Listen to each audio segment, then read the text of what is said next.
Jadikan Deddy Mulyadi raja sekalian. Ya, presiden saja bekerja dengan DPR. Nah, ini gubernur nggak mau. Jadikan Deddy Mulyadi raja sekalian. Agar apa? Dia bisa seenaknya.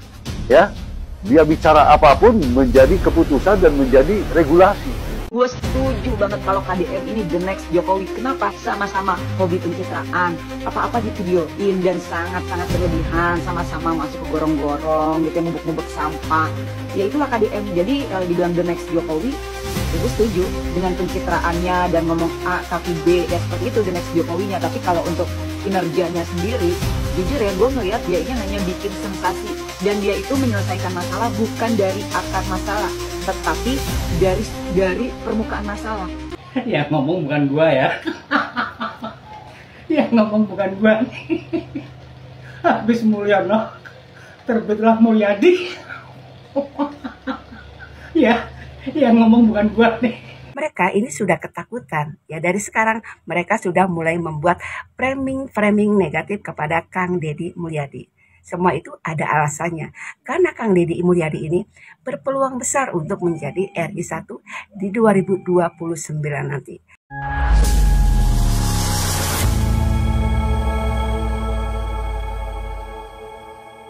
Assalamualaikum warahmatullahi wabarakatuh, saudara-saudaraku sebangsa dan setanah air. Dimanapun kalian berada, semoga kalian selalu dalam kondisi sehat walafiat. Berjumpa lagi dengan saya di Gaspol Update. Kami bukanlah buzzer pihak manapun. Kami hanya menyajikan keputusan ada di tangan Anda. Teman-teman, ini ada video yang menurut saya cukup menarik, yakni tentang lanjutan kabar mengenai Kang Deddy Mulyadi, yaitu gubernur paling terkenal saat ini, yang tiba-tiba saja disenggol oleh media koplak berlabel tempe dengan judul "Setelah Mulyono terbitlah Mulyadi".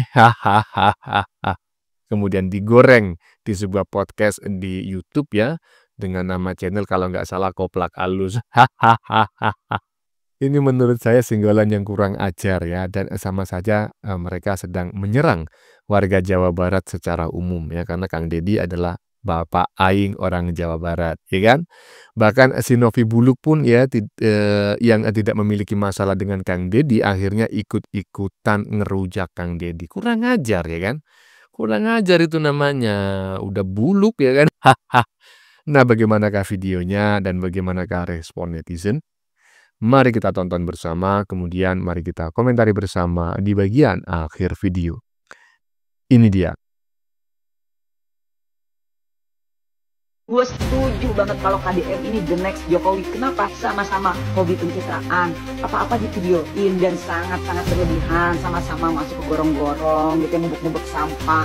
Ya itulah KDM. Jadi kalau dibilang the next Jokowi, ya gue setuju dengan pencitraannya dan ngomong A tapi B, ya seperti itu the next Jokowinya. Tapi kalau untuk kinerjanya sendiri, jujur ya gue ngelihat dia ini hanya bikin sensasi, dan dia itu menyelesaikan masalah bukan dari akar masalah, tetapi dari permukaan masalah. Gua setuju banget, katanya siapa? Si Buluk. Oh iya. Kritik pedas kader partai terbesar di Indonesia ya kan, si Buluk ya, terhadap Gubernur Jawa Barat Deddy Mulyadi, the next Jokowi. Sukanya pencitraan dan sangat berlebihan. Urusan lu apa? Lu aja nyalon RT belum tentu ya kan, belum tentu lu itu lulus, belum tentu lu itu terpilih.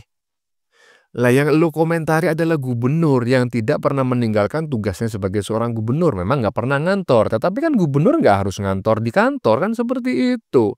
Udahlah ya kan, mending lu cebokin Mama Ketum tuh yang saat ini dirujak netizen ya kan, gara-gara meminta Jokowi menunjukkan ijazah aslinya ya kan. Atau lu cebokin tuh siapa itu yang ditahan itu, Sekjen Moncong Kura-Kura ya kan. Iya, lanjut.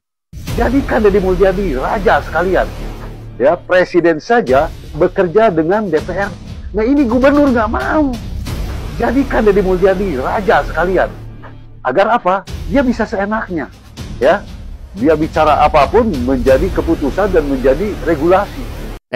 Ferguson ya, Kau mengatakan Deddy Mulyadi macam raja yang bekerja tanpa melibatkan DPRD. Kalau gua mah setuju bro. Kenapa ya? Karena gua ngerti lah ya kan bagaimana kerjanya itu anggota dewan itu. Anggota dewan yang mana bang? Yang gak saya sebutkan lah ya kan. Pokoknya secara umum ya kan. Baik yang di daerah maupun di tingkat pusat. Sama aja saya berharap memang justru lembaga yang satu itu bubarin aja ya kan. Oh itu melanggar hukum bang, mana ada. Kalau membubarkan presiden itu boleh. Soekarno saja pernah membuat dekrit ya tahun 59 seingat saya ya kan. Dekrit presiden membubarkan membubarkan DPR. Kalau DPR itu dibubarkan di pusat, maka seluruh DPR di Indonesia di tingkat daerah otomatis juga bubar. Kalau emang gak ada kerjanya ngapain sih dilibatin? Kelamaan mikirnya, rapatnya alot, ujung-ujungnya ya tahu sendirilah. Hahaha. Aduh, lanjut. Yang ngomong bukan gua ya. Yang ngomong bukan gua. Habis Mulyono, terbitlah Mulyadi. Ya, yang ngomong bukan gua nih. Aduh.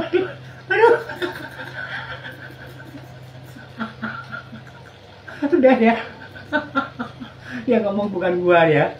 Habis Mulyono, terbitlah Mulyadi.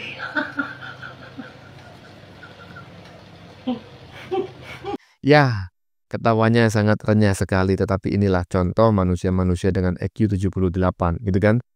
Ketika ada seorang gubernur yang benar-benar bekerja dengan menyentuh rakyat terkecil, begitu malah diketawain dan dikatakan sebagai the next Mulyono atau Mulyono selanjutnya. Kan seperti itu.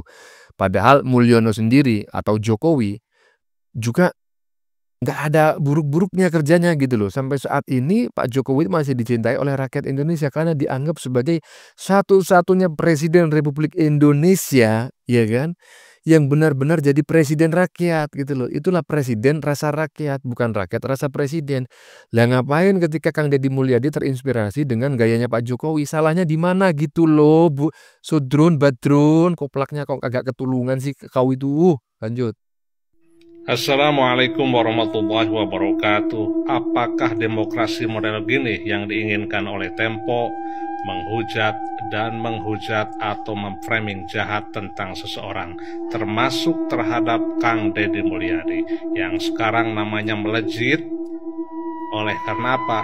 Oleh karena dukungan organik dari masyarakat, dari rakyat, bukan dari buzzer-buzzer bayaran. Ingat itu ya, buat Tempo dan juga kawan-kawan. Oke, kami tidak menerima imbalan 1 sen pun, tapi kami karena kecintaan terhadap Kang Deddy Mulyadi atau Bapak Aing, kita mengkanter setiap isu-isu negatif tentang Kang Deddy Mulyadi. Oke, thank you. Wassalamualaikum warahmatullahi wabarakatuh.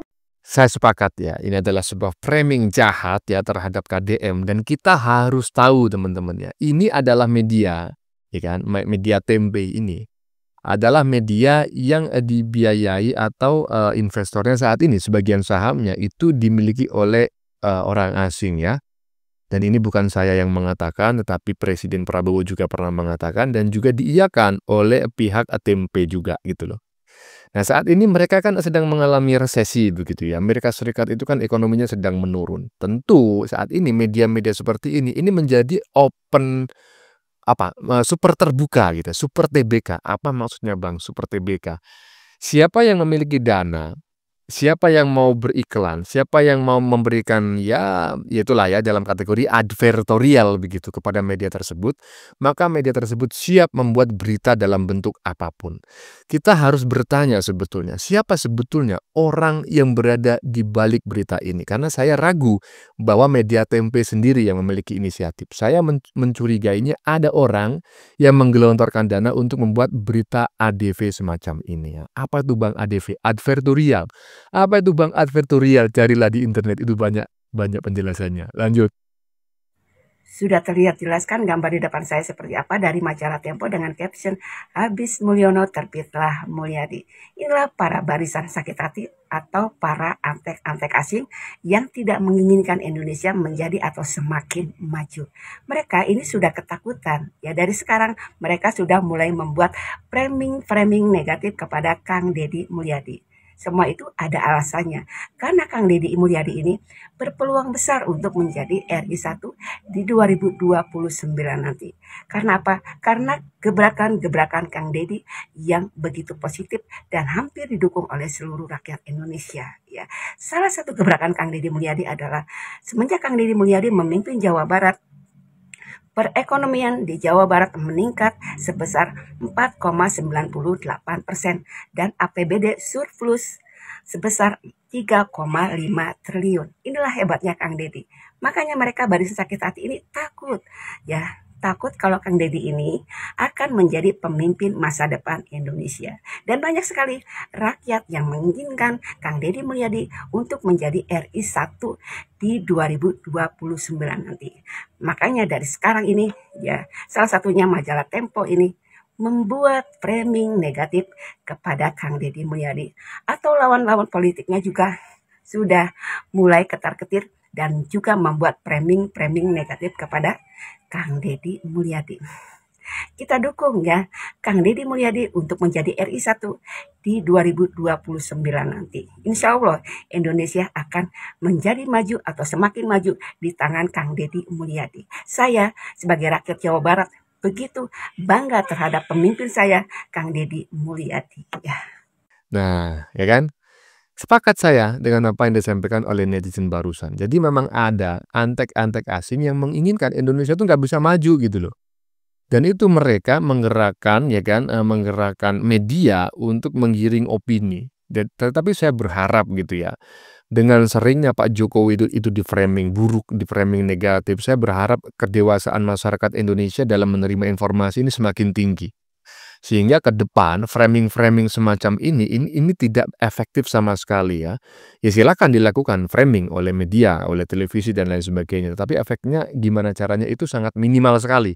Itu yang saya harapkan gitu loh. Karena apa? Kalau masyarakat Indonesia masih mudah di framing oleh media, itu menunjukkan bahwa tingkat intelektualitas dan kedewasaan ya berpikir masyarakatnya itu masih sangat rendah. Ya, saya berharap Indonesia maju ya kan, dan ya media-media seperti ini menurut saya ya layaklah untuk ditutup ya, diberangus. Lanjut. Habis Mulyono terbitlah Mulyadi. Saya belum bisa menangkap maksud dan tujuan dari pemberitaan Tempo tersebut. Apakah menganggap bahwa Kang Deddy Mulyadi ada hubungannya dengan Pak Jokowi? Atau ini dianggap bahwa yang dilakukan Kang Deddy Mulyadi sama persis yang dilakukan oleh Pak Jokowi? Atau ini untuk menggerus popularitas Kang Deddy Mulyadi seperti yang sudah dilakukan terhadap Jokowi pada masa lalu? Yang jelas, yang dilakukan Kang Deddy Mulyadi dengan Pak Jokowi itu sangatlah berbeda. Popularitasnya sama melalui media sosial, tapi Kang Deddy Mulyadi lebih natural, tidak ada framing, tidak ada setting. Jadi kalau dikatakan pencitraan, jauh. Kalau Pak Jokowi, kita udah tahu semua seperti apa. Menurut saya berbeda. Menurut Anda bagaimana? Saya ingin mendengar komentar dari Anda semua. Untuk itu, nanti kita akan bahas dan kupas tuntas di live saya nanti. Jangan lupa jam 16 nanti ikuti live-nya. Yang akan dilanjutkan jam 21 nanti malam. Yang belum follow dulu, share juga ke teman-teman biar kita ajak teman-teman juga ikut berkomentar. Oke, terima kasih. Sampai jumpa nanti di live saya. Ya, gini juga Pak ya. Saya juga kurang sependapat kalau dianggap bahwa Kang Deddy Mulyadi ini programnya jelas, sementara Jokowi nggak jelas ya. Saya juga nggak sepakat gitu loh. Karena menurut saya Pak Jokowi juga jelas, bahkan ya apa yang dilakukan oleh Kang Deddy ini sedikit banyak pasti juga terinspirasi oleh apa yang dilakukan Pak Jokowi dan keberhasilan Pak Jokowi dalam self branding ya, membranding dirinya sendiri. Oh, itu kan branding kan? Nah, berarti pencitraan. Ferguson, semua orang di dunia ini melakukan branding, minimal self branding, membranding diri sendiri. Lu aja pasti ingin terlihat lebih cerdas, lebih baik, lebih ganteng, lebih rapi, lebih wangi, lebih rajin. ya kan, lebih cantik daripada orang-orang di sekeliling Anda, lebih kaya, ya kan. Semua orang itu pasti ingin terlihat lebih daripada orang di sekelilingnya, ya kan? Dan itu masuk kategori self-branding. Nah, jadi apa yang dilakukan oleh Pak Jokowi, yang dilakukan oleh Bung KDM ya, nggak ada salahnya. Cuma kalau dikatakan Jokowi nggak ada programnya ya juga saya nggak sependapat ya. Iyalah, lanjut. 10 atau belasan tahun yang lalu kita memiliki pengalaman bagaimana media menciptakan. Assalamualaikum, good morning, selamat pagi. Belakangan ini lagi marak ya orang membicarakan masalah Kang Deddy Mulyadi, yaitu Gubernur Jawa Barat. Media tempe ya kan banyak tuh memberitakan masalah Kang Deddy Mulyadi. Mereka menyamakan Deddy Mulyadi dengan Bapak Jokowi. Anak ini ya seorang anak muda menyindir Deddy Mulyadi dan Bapak Jokowi. Kata dia, 10 atau 11 tahun yang lalu kita memiliki pengalaman bagaimana media mencitrakan seseorang dengan begitu gegap gempita, kemudian kita memujanya, kemudian kita menjadikan dia sebagai pemimpin. Maksudnya Pak Jokowi. Dia bilang seolah-olah pemimpin yang jujur, merakyat, penuh dengan prestasi. Tapi ternyata dalam 10 tahun ini kita melihat kebohongan. Anak muda, kebohongan yang mana yang dilakukan Jokowi? Jokowi adalah pemimpin yang jujur, yang merakyat, yang membangun negara Republik Indonesia ini. Terus kau bilang di mana-mana prestasi-prestasi yang ditunjukkan ternyata kebohongan semata. Kebohongannya yang mana? Anda harus menjabarkan apa saja kebohongan Bapak Joko Widodo. Dan apakah hari ini kita akan mengulanginya? Maksudnya Deddy Mulyadi. Deddy Mulyadi ini besar kemungkinan ya kan akan menjadi pemimpin di negara Republik Indonesia ini. Jadi sebelum itu terjadi, mereka ya yang takut junjungannya kalah, maka mereka sekarang menggoreng isu tentang Deddy Mulyadi. Kata dia, kita akan melihat kehebatan seorang tokoh, seorang yang mencalonkan sebagai pemimpin negeri dengan hanya melihat konten-kontennya di sosial media. Lah, justru melalui media sosial media orang mengenal ya Deddy Mulyadi. Banyak rakyat Indonesia ini ya yang mencintai Deddy Mulyadi. Kata dia, bagaimana dia masuk ke gorong-gorong, bagaimana dia masuk ke got. Dia masuk ke gorong-gorong karena dia merakyat. Apa salahnya seorang pemimpin ikut ya bekerja sama dengan masyarakat, ikut masuk ke gorong-gorong? Itu bukan pencitraan, itu hati nurani. Kata dia, bagaimana ya berdiskusi dengan orang miskin, yang itu semua settingan. Itu kan perasaan kau aja settingan. Deddy Mulyadi melakukannya ya dengan ikhlas, karena dia bukan dari keluarga orang kaya. Dia tahu macam mana sakitnya orang miskin. Makanya Deddy Mulyadi begitu dekat dengan masyarakatnya, khususnya orang yang miskin. Kok nggak lihat? Ya, Deddy Mulyadi banyak membantu masyarakat Jawa Barat. Pakai uang pribadi, bukan pakai uang negara. Salahnya di mana? Apakah kita akan dibentuk dengan cara yang seperti itu? Memang Indonesia ini harus dibentuk dengan cara seperti itu. Biar pemimpin di Indonesia ini ya langsung terjun ke masyarakat. Selama ini yang memimpin negara Republik Indonesia ini sebelum Joko Widodo tidak ada yang pernah terjun langsung ya ke masyarakat, melihat masyarakat miskin, merasakan penderitaan orang miskin. Baru Jokowi. Dan ini menyusul Deddy Mulyadi. Apakah kemudian kita akan membangun negeri ini dengan pencitraan yang semacam itu? Itu bukan pencitraan. Ya, itu hati nurani yang bekerja. Kalaupun para pembenci menganggapnya itu pencitraan, ya sebaiknya kusarankan buang penyakit hati.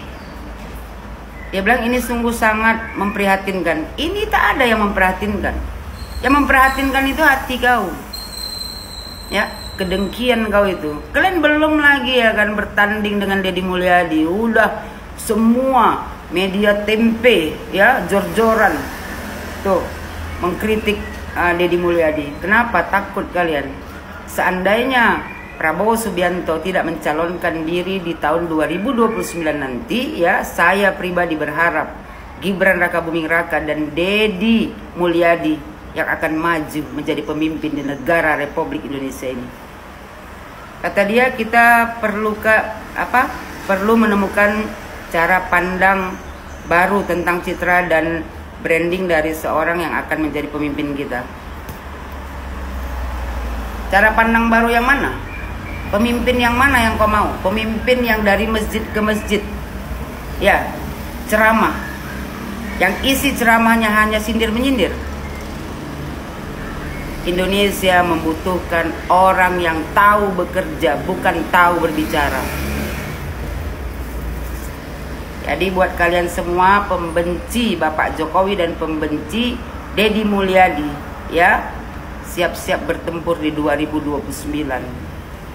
Mudah-mudahan, ya, seandainya Bapak Prabowo Subianto tidak lagi mencalonkan diri menjadi presiden di tahun 2029, saya berharap Deddy Mulyadi bisa dipasangkan dengan Gibran Rakabuming Raka. Maka Indonesia ini akan maju ke depannya karena pemimpinnya tahu penderitaan rakyat miskin. Bukan pemimpin yang dari masjid satu ceramah ke masjid yang lain hanya menebar, ya kan, sindiran sana sini. Kita tak perlu, ya kan, pemimpin yang merasa dirinya perasaan alim, tapi yang keluar dari mulutnya cuman sindiran. Ya, barusan kita menyaksikan ya pernyataan sikap dari Ibu Yohana ketika mengomentari komentar seorang netizen yang nggak tahu saya, ya kan, belasan tahun yang lalu kita begini media memframing pret, ya kan.